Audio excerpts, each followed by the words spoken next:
Sumainyo ang Panginoon. At sumaiyo rin. Mga kapatid, buksan natin ang ating isip at puso sa pagpapahayag ng mabuting balita ng Panginoon ayon kay San Lucas. Papuri sa iyo, Panginoon.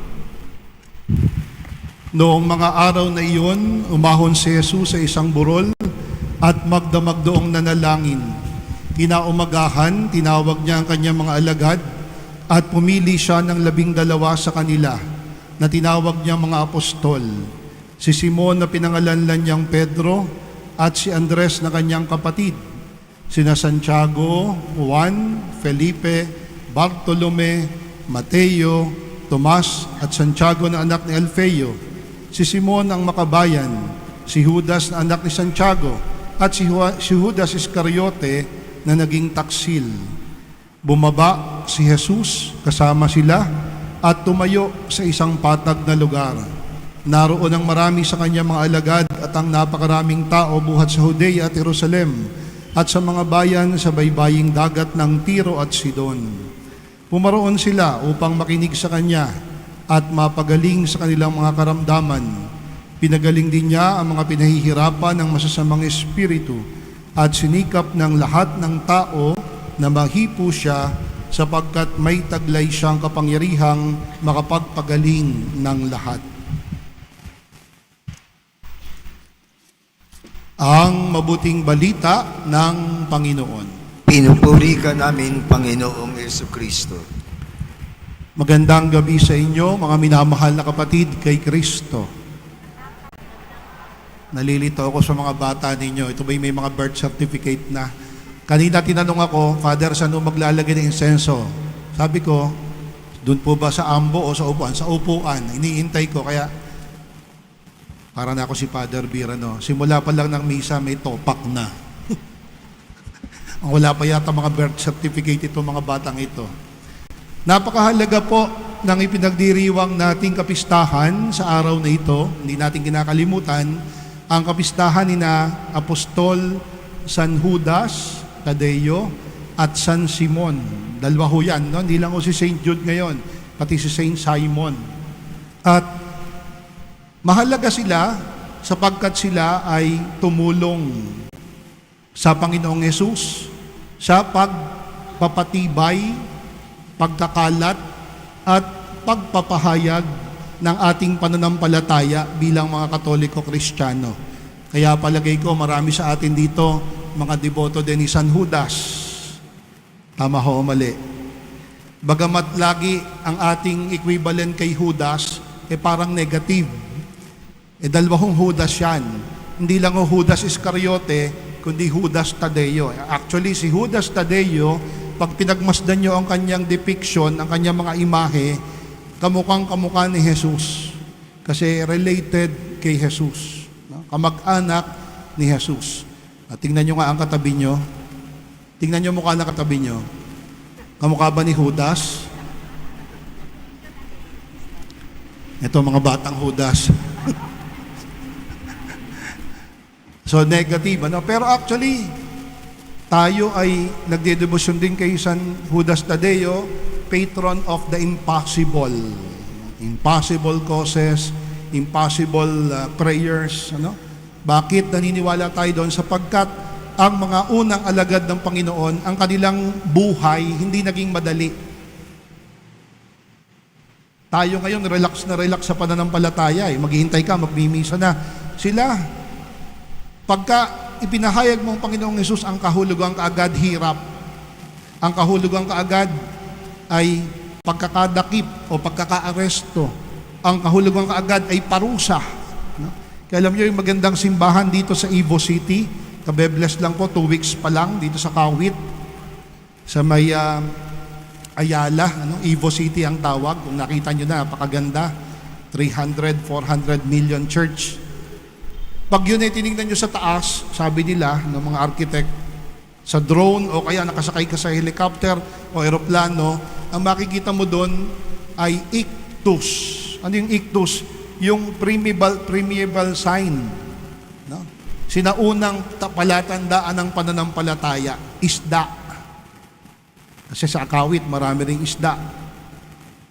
At tabig dagat. At yung isda, ay tanda at signal, simbolo ng mga unang mananampalatayang Katoliko-Kristiyano. Na hindi nila pwedeng sabihin na sila'y Kristiyano, na hindi nila pwedeng sabihin sila'y naniniwala kay Kristo. Napakahirap para sa kanila sapagkat sila ay paparusahan, sila'y dadakipin, minsan sila'y papatayin. Kaya gumagamit sila ng mga simbolo. Kaya napakapalad natin sa panahon natin ngayon sapagkat meron tayong kalayaan na maipahayag ang ating pananampalataya at hindi natin ito dapat na ipagwalang bahala. Kaya pag ako po'y nagmimisa, lalo na sa aking parokya, lalo pag linggo, ang aking unang sinasabi pag ako'y nagsesermon, 2 pasasalamat. Una, pasasalamat sa Diyos sa biyaya ng buhay. Aba, akalain mo naman nagpandemya na, buhay ka pa. O, tingnan nyo katabi nyo, buhay pa ba? Buhay pa, katabi nyo, tingnan nyo. Baka patay na. Ambet, baka patay na. Tawagin na ang Alvarez. Ano naman kayo, Pilipinas na ba?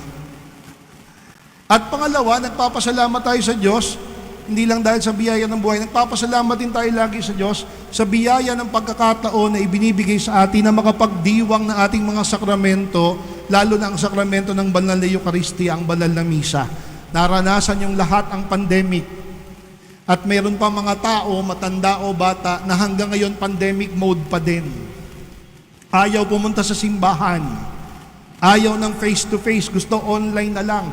Pero even the late Pope Francis discourage people, if they can, to just attend the celebration of the Holy Mass through online masses. Kaya nga konti na lang ang nag-o-online Kasi kung makakapunta ka sa simbahan, pumunta ka kasi malaya na. At hindi mo matatanggap mo sa online spiritual communion. Pero sa tunay na pagdiriwang, actual communion. At walang hihigit pa doon. Sa pagtanggap natin sa salita ng Panginoon, sa pagtanggap natin sa Kanyang katawan at dugo. Kaya lagi tayo nagpapasalamat sa Diyos. Kanina ho, pagdating namin, kasama ko ang ate ko at yung kasama namin sa kumbento, ako'y namamangha sa nakikita ko. At napakaganda ng tema sa taong ito, 1945, 2025, 80 taon ng pananahan, tanda ng paghirang. Sino yung 80 taon na nananahan dito? Ang mahal na Birhen ng Soledad ng Portabaga. Kasi alam natin, during the Spanish period, bago Japanese occupation, ang Cavite ay parang Intramuros. Ilan ang simbahan natin? 8, 9. At ang Birhen may sariling ermita. Inilipat lang dito. At ngayong taong ito, 80 years.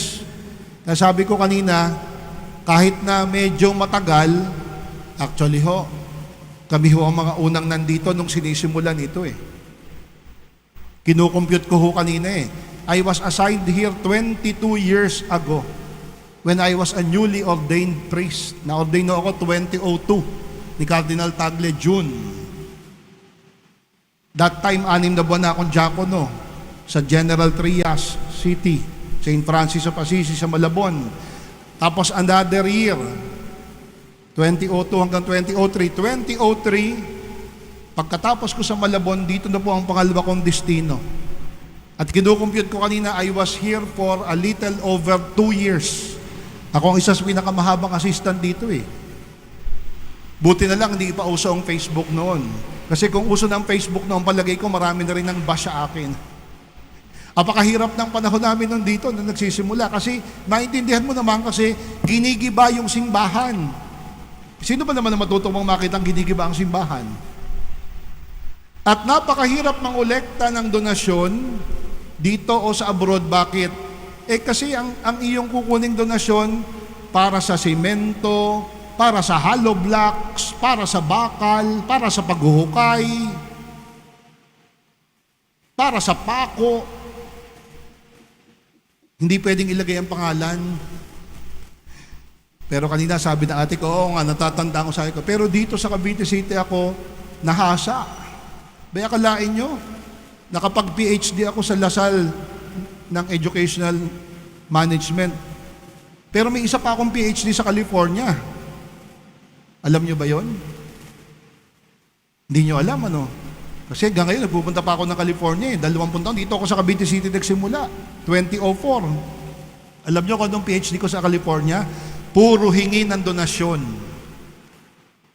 Puro hingi ng donasyon. PhD.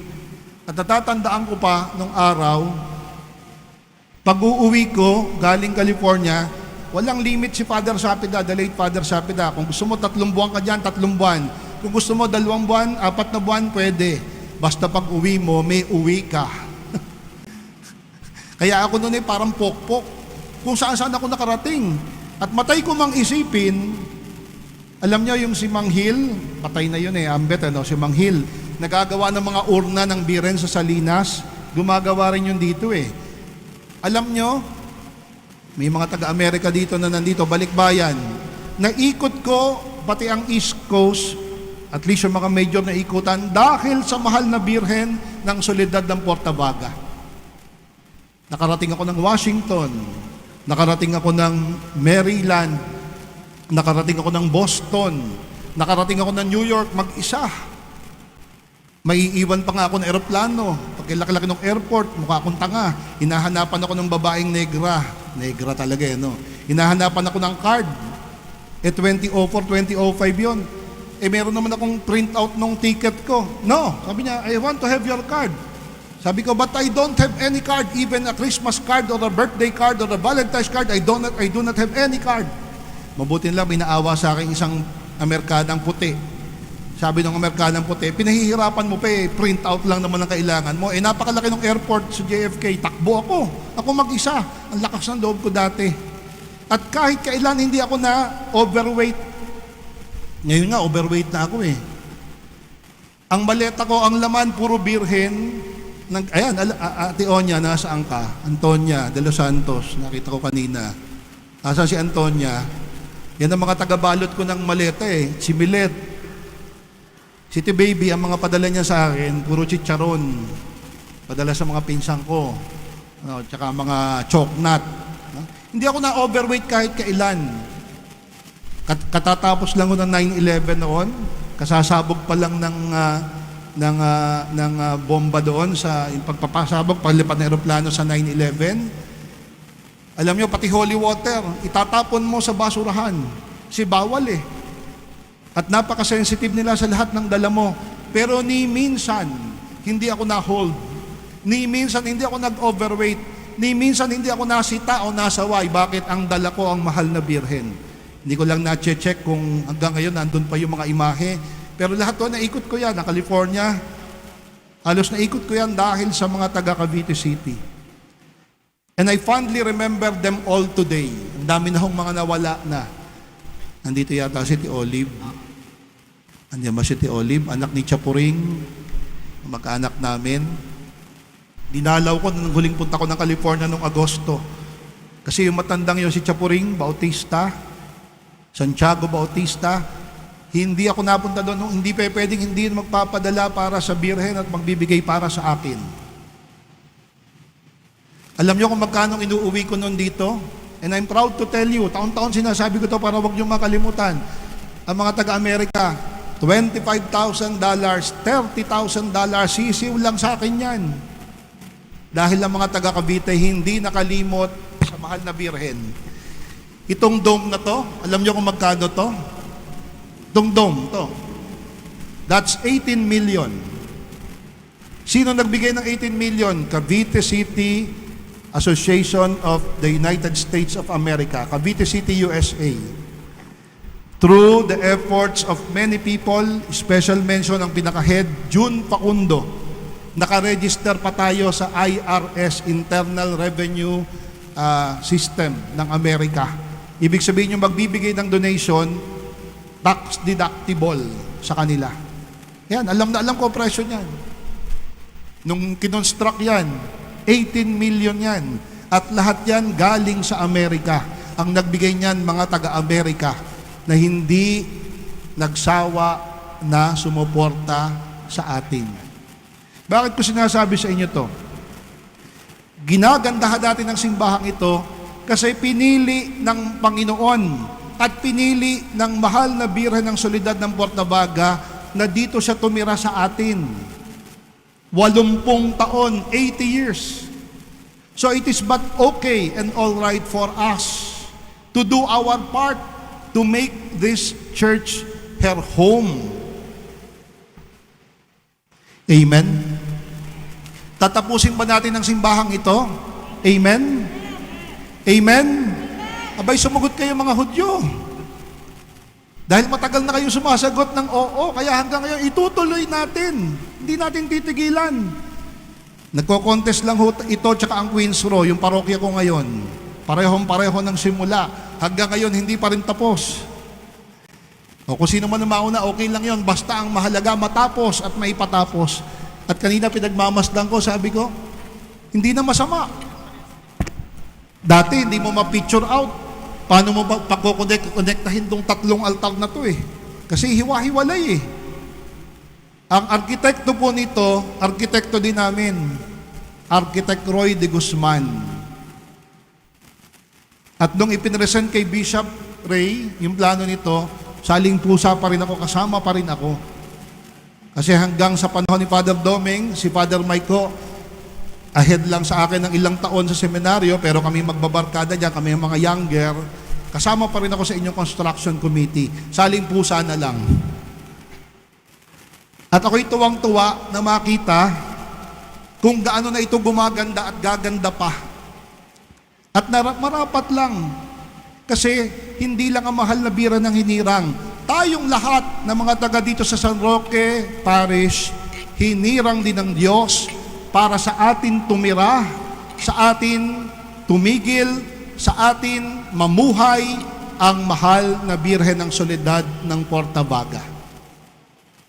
Kaya ibinibigay natin ang lahat ng pwede nating ibigay para tayo'y maging karapat-dapat sa napakalaking karangalang ito. At siguro yun ang misyon natin. Sabi po doon sa unang pagbasa mula sa sulat ni San Pablo sa mga taga-Efeso, ang mga propeta at ang mga apostol, sila ang mga haligi ng pananampalataya. Ang dami na hong haligi ng simbahang ito. Si Father Doming sumama na. Sumunod na sa kanyang barkada na si Father Abel. Wala na rin si Father Cesar. Si Monsignor Barakiel Mojica, sila Monsignor Godoy, medyo matatagal na yun eh. Wala na rin si Father Deo, wala na rin si Father Lim. Natatandaan niyo pa ba si Father Ed Lim? Ano? Sino pa ba mga na-assign dito, mga Teggy Bells na? Kaya nakakatakutan pag sa San Roque a-assign eh. Baka ma-Teggy Bells eh. No? So, bahagi na sila ng simbahang ito. Pero tayo, andito pa tayo, bahagi pa tayo na magiging mga poste pa nito. At ang ating panulukang batong cornerstone, sabi sa unang pagbasa, si Kristo. Hindi tayo magsasawang magbigay. Hanggang ngayon po, kanina tinignan ko lang din sa aparador ko, nakaisa ko ng mga kadamit eh. Meron pa akong t-shirt na gawa ni Doc, Ambet, anong pangalan ni Dr. Badajos, ano? Badajos? Si Dr. Badajos ba yun? No? Dr. Badajos? Napakagaling na sa promotions. Padahon namin yun na construction committee. Puro patay na rin ang members namin. Si Toto Sabater na lang ang buhay, tsaka si Kuya Toy Galan. Tsaka si Ray. Church ko to, love ko to. Natatandaan nyo pa ba yun? May t-shirt pa akong ganon. Hindi ko talaga tinatapon. Hindi ko talaga iwinawala. Kasi yun ay palatandaan kung gaano nating kamahal ang simbahang ito at ang mahal na Birhen ng Soledad ng Portabaga, ang mahal na Patrong San Roque, at siyempre ang mahal na Poong Jesus Nazareno. At sabi sa Ebanghelyo, ang Panginoong Jesus nung tumawag, tinawag sa pangalan ng kanyang mga unang alagad. Kasama na si San Simon at si San Judas Tadeo. Tayong lahat tinatawag din ng Panginoon. Siguro sasabihin ng iba, oh, bakit meron na naman mga scaffoldings? Kanina dumating ako dito, may mga kalat-kalat pa eh. O bakit may mga harang-harang na naman? Ba't may mga ginagawa? Ba't may binabakbak na naman? Okay lang yun. Kasi ibig sabihin, malapit-lapit na. Matatapos na. Konting-konti na lang at hindi tayo susuko. Kasi tayo ang pinili ng Panginoon at pinili ng mahal na Birhen ng Soledad na Portabaga na maging tahanan niya. Amen. Kita nyo, binabaha na ang lahat ng mga bayan, kahit yung mga hindi naman dapat bahain. Ang may kasalanan naman pala yung mga engineers at mga contractors. Dahil gusto ng magandang Rolls Royce na may magandang payong, sana all. O, ngayon, kulong sila. Sana all din, makulong sila all. Pero ang Cavite City, kahit kailan, hindi lumulubog. Siguro konti-konti, pero sabihin mo talagang malilipol, hindi. Sino nag-iingat sa atin? Ang mahal na Birhen ng Soledad ng Portabaga. Sa kumbento ko po, bagamat marami kaming santo doon, walang bida, siya lang. Pag pumunta kayo sa kumbento ko sa Queens Row, ginagawa ngayon. Ang bida, ang mahal na Birhen ng Soledad ng Portabaga, Reyna de Cavite. At hindi lang Cavite Ciudad, Reyna de Provincia de Cavite. Hindi lang siya Reyna ng buong Cavite City, Reyna ng buong probinsya ng Cavite. Na kahit kailan, hindi nagpapabaya sa atin. Na kahit kailan, hindi tayo kinakalimutan. Na kahit kailan, laging nakikinig sa atin. Ang napansin ko lang sa paglipas ng taon, maraming taon, ang naiba lang, yung mga kaibigan ko at katropa ko dito, kung di man tumanda na matandang-matanda, nangamatay na. Pero may matitibay pa din. Si Tita Menchi, si Tita Menchi, Paredes, 85 na yan. Hindi naman mukhang 85, mukhang 84 lang. Ang trabaho pa rin niya ngayon, magkalat ng istampita ng mahal na Birhen. Tita Merly Bautista, 78. Ayan, trabaho naman niya, magbigay naman ng mga rosaries na meron ding imahe ng mahal na Birhen. So, ang bawat isa sa atin, may kanya-kanyang gampanin. May kanya-kanyang trabaho. May kanya-kanyang misyon. At palagay ko bilang isang sambayanan dito sa ating parokya, ang misyon natin, tapusin ang dambanang ito. Amen?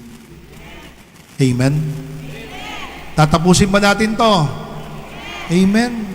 At sana, ipamalita nyo rin sa iba, wag lang magkakagulo pag fiesta na. Pag prosesyon, present lahat. Sa nobena, magpakita na kayo mga Hudyo. Di ba, buuin yung nobena. Yan ang pagpaparangal.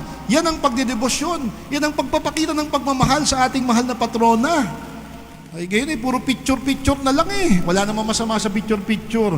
Pero alam niyo ba, miski si Cardinal Tagle, susot na, bisit na rin, picture na lang ng picture. National award din namin siya sa Catholic Educator Association of the Philippines, sa SMX, last month. Alam niyo, binakuran na namin mga pare. May kawawa naman Kung mahili wagas na wagas Okay lang naman mag-picture, walang problema doon. Pero baka picture kayo ng picture, di kayo nagdadasal. Baka picture kayo ng picture, di kayo nagnonobena. Baka sabi, deboto kayo ng mahal na Birhen ng Soledad ng Portabaga, hindi man lang kayo makasimba. Ay, mga Hudyo talaga kayo.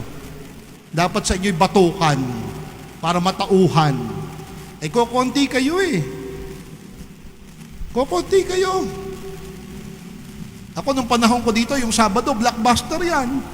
Pinagyayakan ko talaga ang Sabado para sa Birhen, 12:00 pa ng tanghali. Ibinababa namin lagi yung original. Yung original na mahal na Birhen, katabi ko lang yung matulog nung araw. Ngayon nga, may altar na Dati sweet na sweet kami, magkatabi pa kami matulog Nasa kwarto yan ng assistant Yun ang tungkulin natin. Unang nobena pa lang ngayon, may 8 pa. So, ang daming magpo-post sa Facebook, ang daming babate, ang daming mamay day, mag-i-story, magre-reels. Okay lahat yan. Okay yan. Huwag niyong kalimutang sumimba. Huwag niyong kalimutang magnobena. Yan ang tunay na pagdidebosyon. Pag ang lahat ng ating debosyon hindi umuwi sa banal na misa, wala yang kabuluhan. Akala nyo lang meron, pero wala. Puro panglabas lang. Dapat may nangyayari din sa loob. At may mensahe sa atin ng mahal na Birhen. Ilalapit tayo sa kanyang anak na si Jesus Sa hirap man o sa ginhawa, sa dusa man o sa ligaya, ilalapit niya tayo sa kanyang anak na si Jesus. Yun ang trabaho ng mahal na Birhen. May 8 araw pa po kayo natitira. Magyakag po kayo. Yung mga bata, at least mga bata pa, maturuan na. Sabi ni Father Mike yan din daw ang kanyang focus. Hindi para baliwalain yung matatanda. Hindi. Do not misinterpret. Kundi bigyang puwang yung mga bata. Kasi kayo matatanda, tayong matatanda, kasama na kami doon, mamamatay din tayo. Sino di mamamatay dito? Kahit kailan taas ang kamay, sasampalin ko para matauhan. Mawawala din tayo sa mundong ito One day, aalis din tayo dito. Dapat mayroong pagpapasahan. Dapat may nakakaalam. Dapat mayroong natuturuan. Ito, turuan nyo mabuti itong mga to. Electric fan lang, hindi mabuksan Yung mga wala pang birth certificate Okay lang naman yun, bata pa bata pa. Pero pag ang matanda, ang parang bata na walang natututunan, yun, babatukan yun. So, idalangin natin sa Diyos, mga kapatid, sa misang ito, unang nobena, sa karangalan ng mahal na Birhen ng Soledad ng Portabaga, sana lagi nating mapahalagahan yung kanyang pananahan sa piling natin. That we may always give value and take pride that the Blessed Virgin has chosen our parish to be her home. At sana, dahil dito, meron tayong pananagutan. Meron tayong gagampanan. Meron tayong gagawin upang ang kanyang aral ay maging totoo sa buhay natin. At tulad niya, mas mapalapit tayo sa kanyang anak na si Jesus. Sa misang ito po ay nais ko ring special na ipanalangin ang napakaraming tao, siguro hindi lang daan-daan, libo-libong mga tao, lalong-lalo na mga libo-libong mga Caviteño na tumulong dati, tumutulong ngayon, at tutulong pa din para ang napakaganda nating pangarap para sa simbahang ito ay maging isang malaking katuparan. Nung kinoronahan po ang mahal na Birhen ng Papal Nuncio, si Archbishop Gabriel Cassia, isang bagay lang doon ang ikinalungkot ko Hindi man lang na-mention ang pangalan ni Father Sapida. Umiyak ako noon. Hanggang ngayon, dinadalaw ko pa si Sapida sa Dasmariñas Maniniwala ba kayong si Sapida ay Parish Priest ng Maragondon? Di pa ako pinapanganak, 1970. Pinanganak ako 1974. So barkada na niya mga nanay ko kasi organista ang nanay ko, kantora ang lola ko. Pero sa misang ito, I take pride in mentioning to you in a very special way the one who was very instrumental in dreaming of this very big church. Grandioso y magnifico templo. A grand and magnificent church. The late Reverend Father Abilino Sapida, del Rosario Sapida. Sana isama niyo siya sa inyong mga panalangin dahil siya ang isa sa mga unang nangarap para sa kung ano ang meron tayo ngayon. At pinagpapasalamat natin sa Diyos ang biyaya niya para sa atin. Amen.